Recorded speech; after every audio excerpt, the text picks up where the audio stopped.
you guys know what even technically makes somebody a refugee? Because there's one thing somebody has to do to make them a refugee. I mean, do you guys know? The difference between being a migrant and being a refugee. Well, first of all, let's talk about a real refugee. What makes somebody a refugee? You know, in the legal sense. Being forced out of their home due to war? It's going in the right direction. Crossing an international border. Okay? So that first division is to be considered a refugee, you have to cross an international border. And you have to cross that international border because you have a fear for your safety, for security. And it has to be a legitimate fear. And that, you know, then we get into complications. Because if you cross an international border because you don't like the economic prospects in your country, then you're technically not a refugee.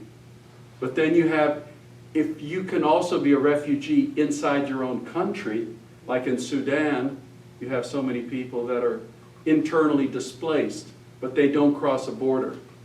And when you don't cross a border, then the United Nations High Commission for Refugees doesn't really deal with you. You know, so there's another organization. So the current situation is extremely complicated because you have this huge pool of humanity. But we also have to remember that the largest pool of these you know, unfortunate folks are going to countries that are right next to the conflict zones.